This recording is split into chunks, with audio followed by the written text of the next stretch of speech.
Pack your bags, girls. We are going to Himachal next week. Sia's voice sliced through the hall, loud and dramatic, like she was announcing the results of a fashion show instead of a college trip. She sat on the worn out grey couch, legs crossed, phone in hand, confidence dripping from every word. Tina, who was sorting her notes on the floor, stiffened for a second. Sia continued, 10,000 per head. Everyone's joining. So don't be boring. Tina didn't even look up. She just exhaled sharply and said, I'm not going. The room fell silent for 2 seconds. Tina stood, gathered her notebooks and files, and walked straight towards her room. She didn't slam the door. She didn't argue. She simply removed herself. Only then did the details of the hostel settle in the moment. The SC College hostel was one of the bigger ones, 3 rooms and a common hall on each floor. But it came with an unspoken hierarchy. Students from well-off families could afford the single room. Scholarship kids had to share 2 or 3 in one room. In that flat, luck had been generous to some.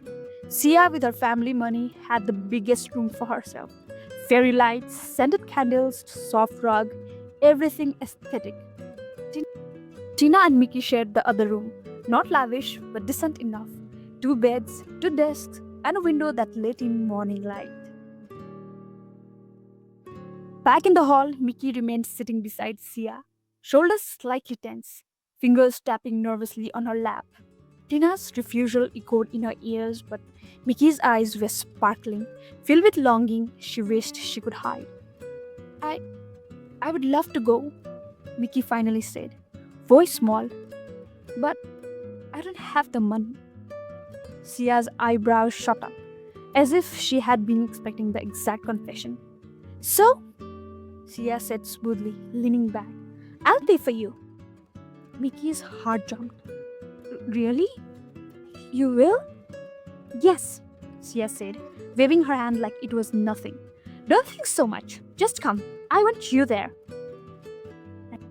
And just like that, excitement washed over Miki. The hesitation melted. Her smile spread wide, eyes gleaming, like a child finally given permission to play.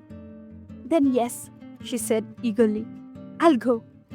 Sia smirked with satisfaction, lifted her phone, and continued scrolling.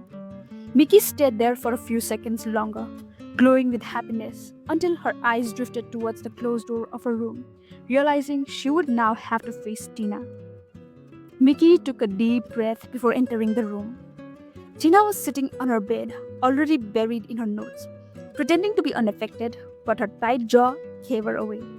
Miki stepped in with a shy grin. Tina, listen. Sia said she'll pay for me. Tina's head snapped up. Her eyes widened, not because she didn't expect it, but because she feared it. What? Tina blurted. Are you serious? You agreed? Miki nodded, still half excited. She just offered and Have you lost it, Miki? Tina's voice cracked with disbelief. Why would I take money from someone you barely know? It's not a pen she's lending you. It's 10,000 rupees. Miki rolled her eyes, trying to diffuse the tension. Relax, yaar. Shia is kind, and it's just a trip. Tina cut her off. Kind? You don't let someone pay that much unless there's a reason. And what about your self-respect? Miki sighed dramatically, like Tina was ruining her moment. Tina, come on. I understand you don't like these things, but I'm fine with accepting help and making friends. We are different, okay? Tina stared at her for a moment, long and disappointed. She didn't trust Sia's intentions, and she hated that Miki was blind to it. Without another word, Tina pulled her blanket over herself and turned towards the wall, shutting down the conversation. Miki stood there with cheeks burning, her excitement now mixed with a pinch of guilt and irritation. But she wasn't going to back out, not after she finally felt included. She switched off the light, climbed into a bed, and stared at the ceiling. 2 beds, 2 girls, one silent room full of unspoken tension. Outside in the hall, Sia laughed loudly over the phone, planning her trip, unaware, or perhaps uninterested in the quiet crack forming between the 2 roommates. The day that followed grew strangely quiet between Tina and Miki. Sia became a magnet, and Miki orbiting around her made Tina feel like she was watching her friend drift away. One day before the trip, Miki called her father. Papa, can you please send me 500 rupees? I want to enjoy with my friends. Her father, lovingly supportive, sent it instantly. Miki skipped around the room announcing she finally had pocket money for the trip. Tina just sighed from her desk. She knew that 500 wouldn't last, but she had long stopped trying to advise Miki. The line between caring and interfering had blurred too much. Tina was folding laundry in the hall when Miki's phone rang. Yes, Sia, I'm ready, Miki chirped. But Tina could hear Sia's commanding tone loud and clear. Bring my luggage too and meet me directly at the station. Tina froze mid-fold. Ah, uh, okay, replied Miki. What? Why are you taking her luggage? Miki shrugged awkwardly. It's okay, it's the least I can do for her. No, Tina said firmly. That's ridiculous. She can bring her own luggage. Why are you doing this? Miki didn't answer. She simply lifted the heavy bags, struggling down the stairs. Her 500 rupees vanished in taxi fare before the trip even began. Tina watched her leave with a heavy heart. When Miki returned 2 days later, she looked fresh and glowing. Tina! She shouted happily, waving a small packet. I bought you something. She handed Tina a keychain, a tiny mountain with snow on top. Tina softened. Where did you get the money to buy this? Sia gave. Miki paused, eyes glinting mischievously. Oh, come on! I bought it myself. I'm poor, but not that poor. Tina laughed. For a moment, they were back to normal. Later that night, a knock disturbed the calm. Sia stood at the door in shorts and a bright t-shirt. Miki, can you go get me ice cream and noodles? I'm craving them. She casually handed Miki the money. Tina's anger erupted like fire. Seriously? At this hour? You crave something so Miki has to run like your maid? Why can't you go? Before Tina could finish, Miki quickly stood. It's fine, Tina. She's a friend. I'll get it. She slipped on slippers and walked out. Tina clenched her fists. She felt helpless, watching someone she cared about being used, but unable to stop it. Days passed. Miki practically lived around Sia, doing assignments, taking notes for her, wearing clothes Sia gave her, running small errands. Whenever Tina tried to talk, Miki grew defensive. Don't you think you're doing too much? Tina asked one morning. Miki replied sharply. You're just stuck with your ego. You know, you hold back so much because you're afraid of looking cheap. I don't care. I actually enjoy life. Unlike you. Tina's jaw tightened. Fine, live your life. But don't come to me when things go wrong. Don't worry, Miki snapped back and stormed out. The friendship was officially broken. One evening, Sia organized a party in their common hall. Loud music, bright lights, and laughter echoed across the dorm. Miki danced wildly, finally feeling included, accepted.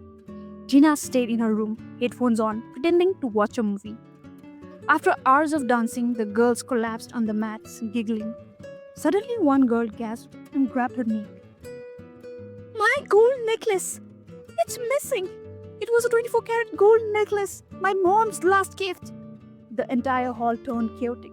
Tears rolled down her cheeks. Everyone searched the floor, the corners, under cushions.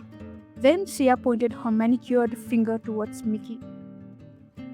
Do you mind showing us your room? Every head turned towards Miki.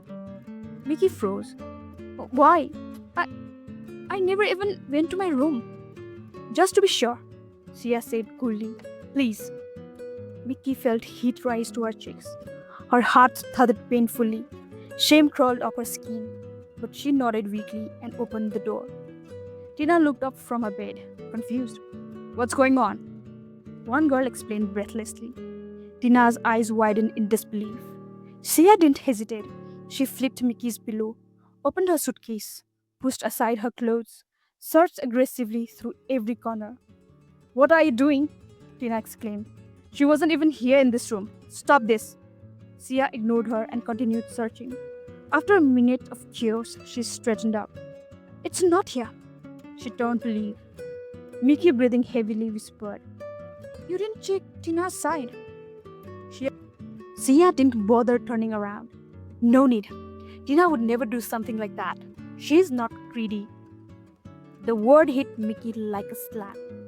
The room felt silent. Sia walked out, followed by the others. Mickey stared at her disrupted bed, her tears falling silently. Tina walked towards her and placed a hand on her shoulder. Mickey burst into sobs. She thinks I'm capable of stealing. Me? Me who thought she was my friend. Why would she think that of me? Tina exhaled softly. Because you were too ignorant, Mickey. There were never emotions between you two, only transactions. You gave her time, comfort, service. She gave you money, attention. Mickey cried harder. You didn't see that signs, Tina continued. Gentle but firm. Every time she insulted you in actions, you accepted it. But now she used words. And it hurt because you finally heard what she truly thought. Mickey covered her face, shaking. I just wanted a friend. Tina wrapped an arm around her. Then find one who doesn't make you feel small. And in the quiet, messy room with laughter fading down the corridor, the truth finally settled between them like a sharp piece of broken glass. Painful, but impossible to ignore.